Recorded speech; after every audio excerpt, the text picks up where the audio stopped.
In these videos, I've talked a lot about how I have both streamed games this year and also found a new love for an entire new genre in horror games. This game is the highest ranked list on my game that covers both of those categories. I played Resident Evil 4 Remake this year completely on stream, and I know that it is going to be my favorite action horror game that I played for a really long time.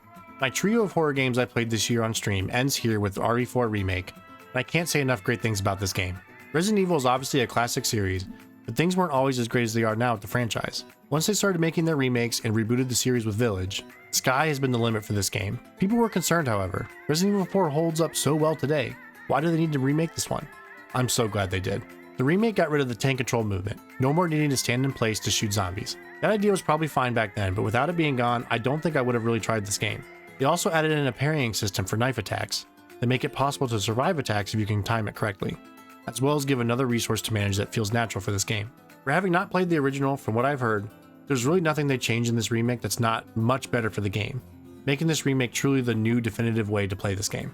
Resident Evil 4 leans more into the action side of action horror, and maybe that's why I liked it the most. It's definitely the least scary of this, Dead Space and Alan Wake 2, but nonetheless, it has some sequences that can still be nerve-wracking and make me tense up. But this game's strengths are in the combat and how endlessly satisfying blasting away Los Blagos dudes can be. It's not nearly as precious with its resources as Dead Space either. I never once had to worry about ammo because the game is smart with what it drops. It knows I'm light on shotgun rounds, so my next crate is probably going to have some of it to get me back to where I need to be.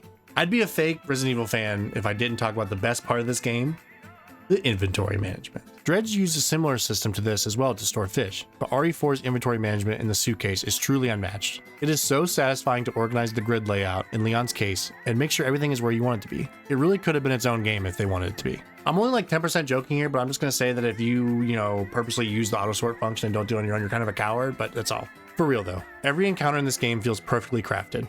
Enemies are spawning at spots and intervals that made me really think about who to take down first, whose legs I just need to shoot out for now to let me run past them to a clearing so I could reload, get my bearings, and maybe position myself to make them come down a more narrow hallway, or through a door to get me so I can start picking them off. All the guns feel usable, and with the upgrade system being so strong, it's easy to build a loadout that fits your style. Even the currency system in this game is improved through the gem socketing system. Different pieces of treasure have different shaped sockets, and putting in different combos of gem sizes and colors builds up multiplier modifiers to the sell price you can get for those items. Normally escort missions are the worst missions in the game, and this game is one giant escort mission with Leon trying to save the president's daughter, Ashley. But yet again, this game finds a way to make this not that bad. Ashley can either stay close or keep her distance. There are lockers she can hide in to stay safe while Leon deals with threats. Not once did having to watch over Ashley take away from my experience or make me feel something I wouldn't have if it wasn't for Ashley being there. It all just works, and they've kept fun for the players at the forefront in every way. The story is as goofy and over the top as you'd expect from a Resident Evil game, but it just works so well. It's such a combination of horror and action with comedy, and just the right amount of cheesiness. All of that combined just works to turn what was already considered a absolute classic that a lot of people didn't really think needed a remake at all, into one of the true best modern gaming experiences you can have. More than Dead Space, more than Alan Wake. If you've never played anything even remotely scary, Resident Evil 4 is the game that I would throw towards anybody. It's so much fun, and I can't wait for them to remake more games.